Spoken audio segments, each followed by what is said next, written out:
عید منائیں لیکن احتیاط کے ساتھ، خوشیاں بانٹیں اور سب کو اپنی خوشیوں میں شریک کریں۔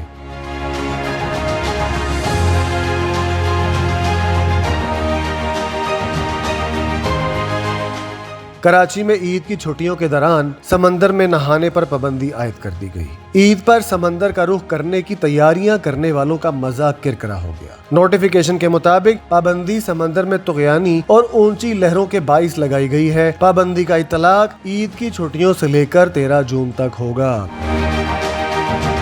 دوسری طرف پنجاب میں عید الاضحیٰ کے ایام میں درجہ حرارت بڑھنے اور ہیٹ ویو کا الرٹ جاری کر دیا گیا ہے۔ ریلیف کمشنر کا کہنا ہے کہ ضلعی انتظامیہ سمیت متعلقہ محکمے متوقع ہیٹ ویو کے پیش نظر الرٹ ہے۔ Health, transport, local government, rescue 1122 اور دیگر محکموں کو الرٹ جاری کیا گیا ہے۔ پی ڈی ایم میں پنجاب کا کہنا ہے کہ 7 سے 12 جون تک درجہ حرارت بڑھنے اور ہیٹ ویو کے خدشات ہیں، اس لیے بہتر یہی ہے کہ لوگ اپنے گھروں میں رہیں اور خود کو گرم ہواؤں سے محفوظ رکھیں۔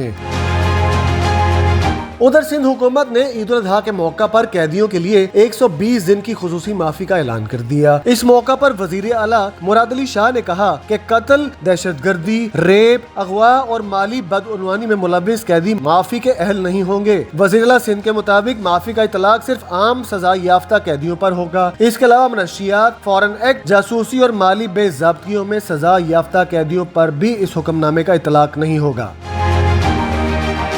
سرحد سے کچھ دور سعودی عرب سمیت دیگر عرب ممالک میں عید الاضحیٰ منائی گئی۔ عید الاضحیٰ کی نماز کے سب سے بڑے اجتماعات مسجد الحرام اور مسجد نبوی صلی اللہ علیہ وآلہ وسلم میں ہوئے۔ سعودی قیادت کو عید کے موقع پر متعدد اسلامی ملکوں کے رہنماؤں کی جانب سے مبارکباد دی گئی۔ اس سے قبل جمعرات کے روز 16 لاکھ سے زائد حجاج نے حج کا رکن اعظم وقوف عرفہ ادا کیا۔ اس موقع پر فلسطینیوں اور امت مسلمہ کے لیے خصوصی دعائیں کی گئی۔